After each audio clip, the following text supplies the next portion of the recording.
Alrighty, we're going to show you how to make some beef jerky. First, you got to start off with your beef. We bought this already cut in thin strips at the local Walmart.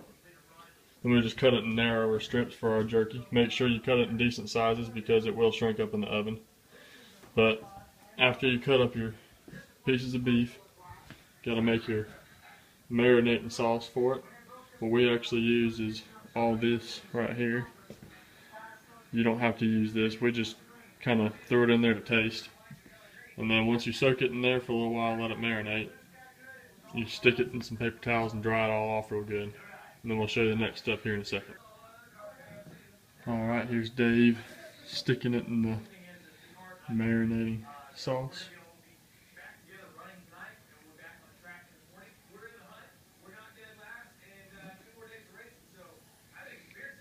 Preferably you want to stick these on kind of a sort of a wire drying rack to put in the oven, but we're just going to use a sheet of aluminum foil.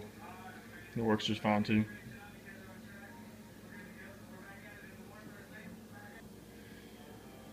Once you let it marinate in there for a little while, you can go ahead and start taking it out. Just make sure you have something to dry it off with and then a place to set it once it's dried off.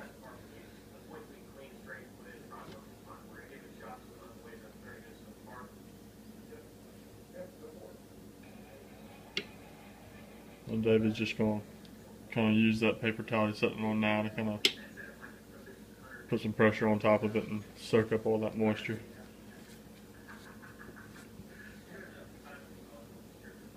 And once all that's dry, fairly dry, you can lay it on that to dry the rest of the way. Alright, well here's David. Going to put a little bit of A1 powder on there. He likes to do this before he stacks the jerky on it. A little red pepper. Now we're going to take all this jerky we had drying over here and layer it on the aluminum foil. Just want to make sure it's spaced out, fairly decent and not overlapping or anything, so that the air can circulate around it and dry it out.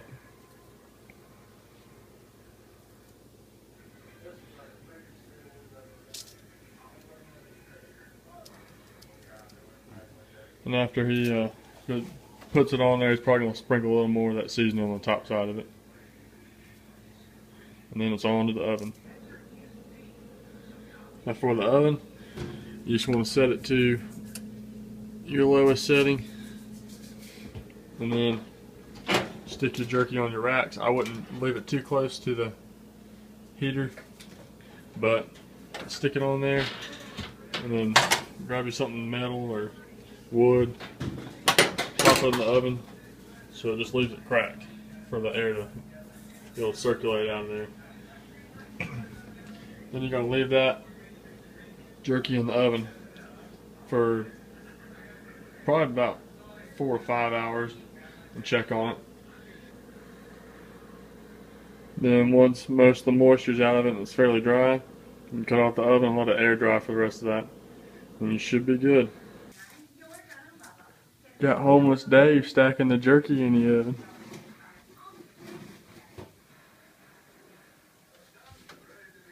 Close it up.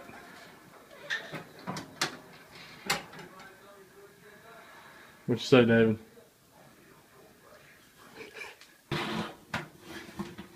Alrighty. Top side's about done. Been in there for, what'd you say, about 2 hours? So we're going to go ahead and flip them all over so they can dry out the bottom side of them. And then we'll get back to you on finished product. Alright, now this is your final product. It's cooked for about 5 hours after we flipped them over, all in all. And it's been sitting out for a while to let them air dry too. Pretty decent little size strips. And you can throw that in a Ziploc bag and keep it for later. So that's how you make beef jerky.